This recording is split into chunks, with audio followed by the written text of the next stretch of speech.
So guys let's start with our next lesson. आपने पिछले lesson में क्या सीखा? पिछले लेसन में हमने किया था from the six string which is top most string, सबसे ऊपर वाली स्ट्रिंग, ये वाली स्ट्रिंग, यहां से हमने प्ले किया था 2 4, फिर फिफ्थ स्ट्रिंग पर ऊपर से सेकंड स्ट्रिंग पर 1 2 4 और फिर उसके नीचे 1 3 4। 2 4 जब हम प्रेस करते हैं तो साउंड क्या निकलती है? सा रे। फिर उसके बाद गा मा पा था नी सा। तो ये मैं प्ले करके बता देता हूं।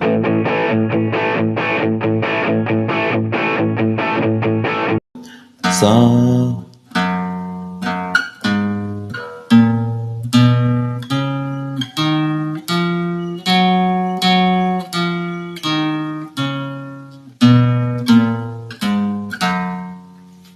ठीक है। अब इसी को ही हम धीरे धीरे आगे बढ़ाएंगे। हम इन्हीं 8 नोट पर बहुत सारे लेसन करने वाले हैं, थोड़ा आगे थोड़ा पीछे। ठीक है, तो आप रियलाइज करोगे कि आपकी फिंगर प्रैक्टिस भी हो रही है, आपके इस हाथ की प्रैक्टिस भी हो रही है, और धीरे धीरे आप गिटार की स्ट्रिंग्स पर और आपके जो दोनों हाथ है वो कंफर्टेबल होना शुरू हो जाएंगे। ठीक है, so let's go to second lesson.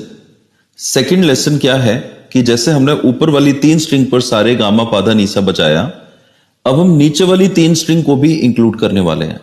तो सीक्वेंस क्या होगा? 2 4 1 2 4 1 3 4 1 3 4 2 4 1 एंड 2।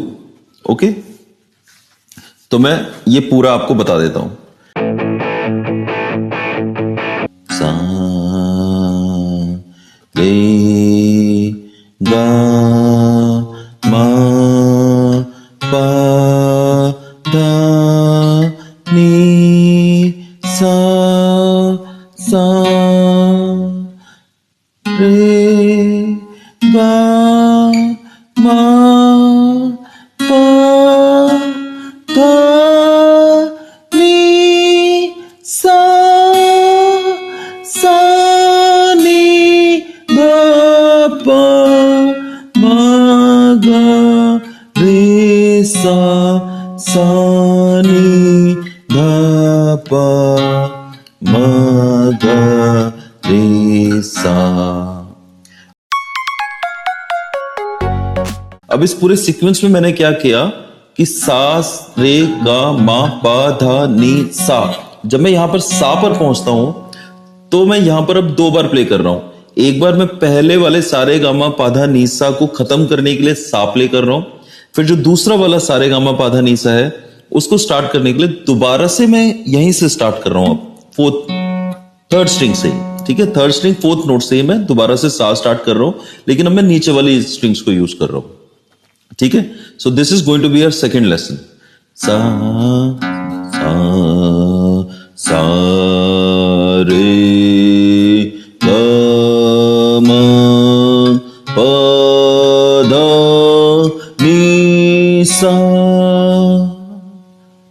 सा रे गा मा पा धा नी सा सा नी धा पा मा गा रे सा सा नी धा पा मा गा रे सा। अगर मैं फिंगर काउंट बताऊं तो फिंगर काउंट क्या है? 2 4 1 2 4 1 3 4 1 3 4 2 4 1 2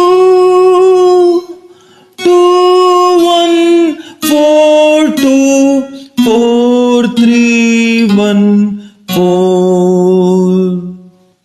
4 3 1 4 2 1 4 2। तो इसमें आपका पूरा ऊपर टॉप वाली स्ट्रिंग से लेके नीचे वाली स्ट्रिंग तक आपका जो स्केल है वो 2 बार प्ले किया जा सकता है, एक बार लोअर ऑक्टेव में और एक बार मिडिल ऑक्टेव में। ओके, इसको हिंदी में कुछ ऐसे बोलते हैं कि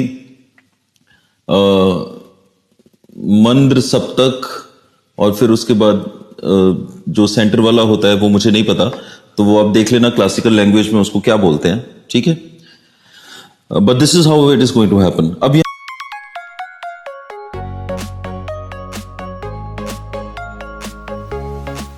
पर आपको कुछ चीजों का ध्यान रखना है, ठीक है, बहुत ज्यादा ध्यान रखना है। तो अब आप ये चीज समझिए, ठीक है, बहुत ज्यादा इंटरेस्टिंग है ये चीज समझना।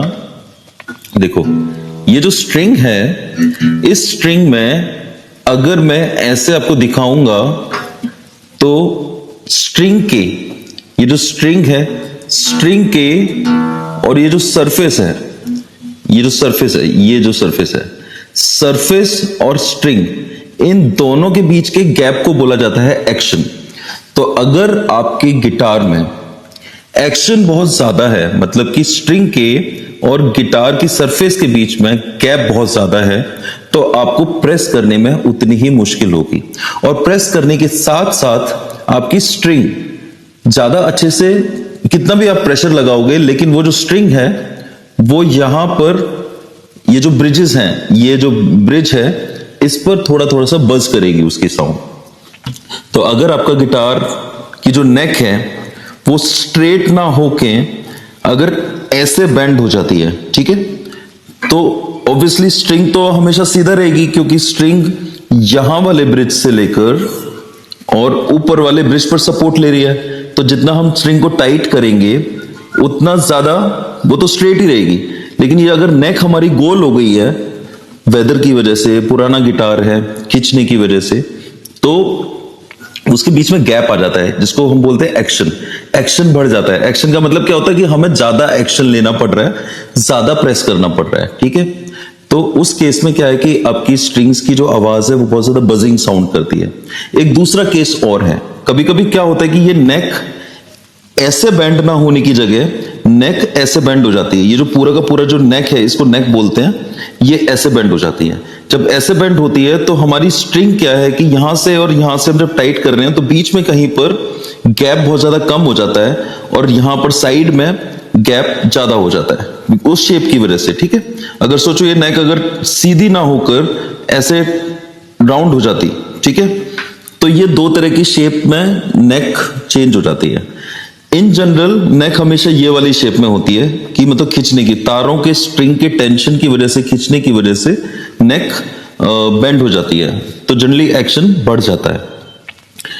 अब अगर ये एक्शन बढ़ जाता है तो हर गिटार में यहां पर अंदर की तरफ, क्या आप देख रहे हो, ये जो अंदर की तरफ ये जो छेद है, इस छेद पर हम एल की डाल के उस एक्शन को थोड़ा बहुत कम ज्यादा कर सकते हैं, लेकिन वो बहुत ही माइन्यूट होता है जिसके बारे में आपको पता भी नहीं चल पाता है। तो जब अगर आप बिगनर गिटारिस्ट हो और आपके गिटार में एक्शन बहुत ज्यादा है तो आप प्लीज गिटार स्टोर पर जाइए और वहां पर जाकर अपना गिटार चेक कराइए। अगर नहीं है और आप बिगनर गिटारिस्ट हो तो कोई बात नहीं, आप जो एक्शन है आप उसी के साथ प्रैक्टिस कीजिए, क्योंकि जो पहली 4 फ्रेट होती है यहां पर 1 2 3 4, यहां पर आपका अगर गिटार का एक्शन ज्यादा भी है तो उसका सबसे ज्यादा फर्क पड़ता है कहां पर पड़ता है, यहां पर पड़ता है, बीच में पड़ेगा, कोने में नहीं पड़ेगा। तो फिर भी आप उनको प्ले कीजिए, बस ये कि हल्का सा बजिंग साउंड आएगा, लेकिन उसको आने दीजिए, क्योंकि आप बिगनर गिटारिस्ट हो तो आपके पास जो गिटार है आप उसको चलने दीजिए। अब मैं आपको एक और इंटरेस्टिंग चीज बताने वाला हूं गिटार के बारे में, कि जब हम फिंगर से प्रेस करते हैं, ठीक है, तो देखो अगर मैंने इस फिंगर को, ये जो ब्रिज है यहां से लेके यहां तक, लेकिन जब मैं प्रेस करूंगा तो क्या हो रहा है, ये जो स्ट्रिंग है ये इस ब्रिज के ऊपर टिक रही है, इस ब्रिज के ऊपर सपोर्ट ले रही है। तो जब मैं स्ट्रिंग को प्रेस करता हूं तो इसकी सपोर्ट यहां से लेके यहां तक, एंड तक स्ट्रिंग वाइब्रेट कर रही है इस सपोर्ट की वजह से, क्योंकि यहां पे मैंने प्रेस कर दिया है, ठीक है। अगर मैंने ये हल्के से प्रेस किया तो देखो बस साउंड आएगी। अब मैं धीरे धीरे प्रेशर बढ़ाता जाऊंगा, और प्रेशर बढ़ाया तो अब बस साउंड और बढ़ गई, लेकिन और प्रेशर बढ़ाऊंगा तो वो बस साउंड खत्म हो गई। तो जब भी आपकी बस साउंड आ रही है इसका मतलब आप प्रेशर लगा रहे हो, लेकिन वो प्रेशर इतना नहीं है कि स्ट्रिंग अच्छे से इस वाले ब्रिज पर सपोर्ट कर पाए। इसका एक शॉर्टकट है, एक तरीका है कि जब भी हम